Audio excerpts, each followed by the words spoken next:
Bienvenue à votre capsule Météo Express du mercredi 13 juillet 2016. Nous sommes présentement au Phare à Madeleine. Pourquoi? Parce qu'aujourd'hui, le 13 juillet, c'est la journée québécoise des phares. Donc, on se devait de venir ici et on va même pouvoir vous parler de cette journée-là à la fin de la capsule météo.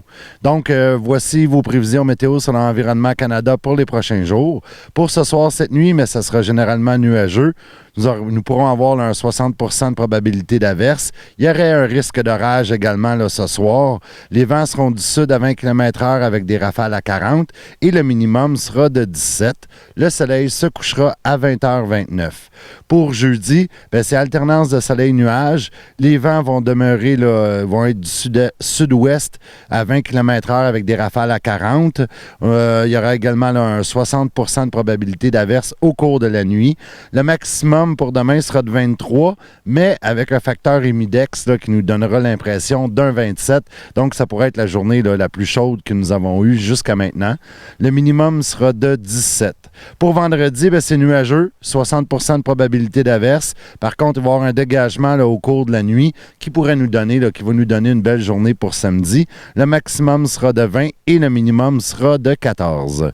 Au niveau de l'agenda, le vendredi 15 juillet, la chorale des petits chanteurs du Collège Saint-Pierre de Bruxelles en Belgique seront de passage pour vous offrir là, un spectacle unique avec près d'une quarantaine de choristes. Le spectacle aura lieu à 19h30 à l'église de Mont-Louis. Il est possible de vous procurer des billets à l'avance chez Cusimer ou directement au presbytère à Mont-Louis.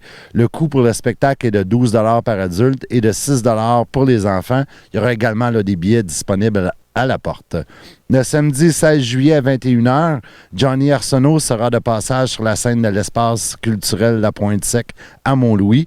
C'est avec un son costaud, une voix chaude et puissante, accompagnée d'une guitare tranchante, que Johnny Arsenault vous transportera dans un rock à saveur de blues.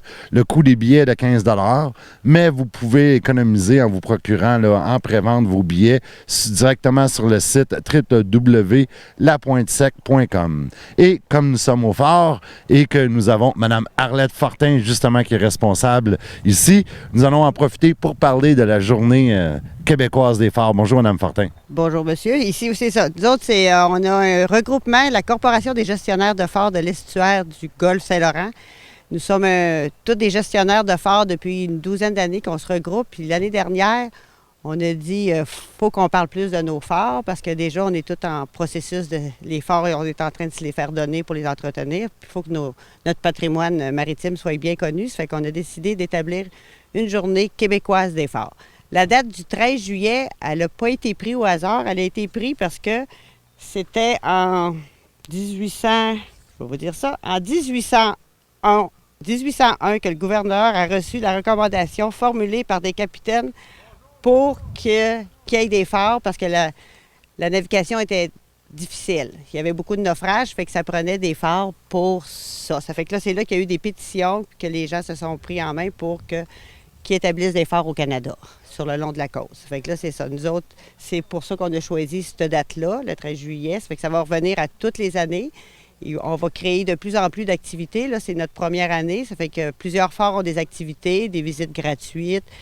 Comme chez nous, on a fait un dîner. Il y en a qui c'est des chanteurs, ça fait que c'est ça. Puis on a aussi, pour avoir plus d'informations pour la route des phares, on a un beau site web qui est vraiment mis à jour où on parle de tous les phares au Québec.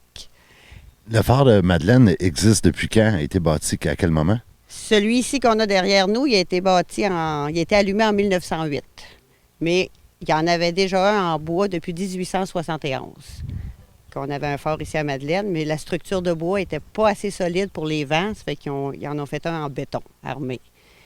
Puis là, présentement, on a eu des sous, on va enfin pouvoir le peinturer et le rénover pour qu'il soit remis dans toute sa splendeur.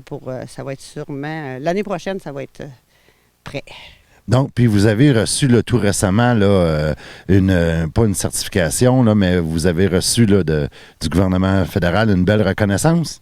Oui, on a reçu la reconnaissance de site patrimonial. Le phare est reconnu comme monument patrimonial pour son caractère maritime, pour sa construction, l'emplacement où ce qui est situé, parce que c'est beau, puis panoramique, c'est ça. Ça fait qu'on est reconnu pour ça. Ça fait que dans les prochaines années, au gouvernement du Canada, on ne sait pas ce que ça va nous apporter de plus que la mention, mais on est au moins mentionné comme fort patrimonial. Quand les gens arrêtent ici, à qu'est-ce qu'ils peuvent s'attendre? Qu'est-ce qu'ils peuvent visiter? Ils peuvent visiter, premièrement, ils ont le fort. On a aussi notre musée qui raconte l'histoire de Madeleine, qui a un vécu assez passionnant avec le moulin à papier qu'il y avait eu au Grand Sault. Il y a une collection de cartes postales anciennes. On possède encore tout le système des comptes de brume qu'il y a eu au fort Madeleine. Il y en a eu 3, on les possède encore toutes, le mécanisme et tout, ça fait qu'ils peuvent visiter ça. Puis on a un interprète depuis 2 ans qui fait la visite du fort, c'est très intéressant. Ensuite de ça, vous pouvez venir luncher. On a un petit café-resto où on peut manger des produits locaux. Et on a une boutique d'artisans locaux aussi. Ça fait que, puis il y a un aire de pique-nique, il y a du camping, il y a beaucoup de choses. Puis c'est une place typique, on ne rencontre pas ça en Gaspésie parce que le resto est dans la maison de l'assistant gardien. Ça fait que le monde, il pense qu'il mange dans leur cuisine. Là. Et on a une très belle vue sur le fleuve, donc c'est vraiment un endroit à arrêter. Oui, parce qu'en plus, régulièrement, on voit les baleines. Puis depuis quelques années, on a les fous de bassin qui viennent. On a quasiment pas autant qu'à Percé, mais on en a beaucoup. Puis on voit, il y a des gens qui pêchent la truite de mer au bord. Puis il y a eu un beau spectacle à voir. C'est une belle aire pour prendre de l'air. Merci beaucoup, Mme Fortin. Donc, on invite les gens à venir visiter le fort, venir visiter le site. Et on vous souhaite une belle première journée québécoise des forts. Merci beaucoup. Ça fait qu'on vous invite tous à venir. On est ouvert jusqu'à la fin de septembre. Ça fait qu'on est ouvert tous les jours. Vous êtes les bienvenus. Merci.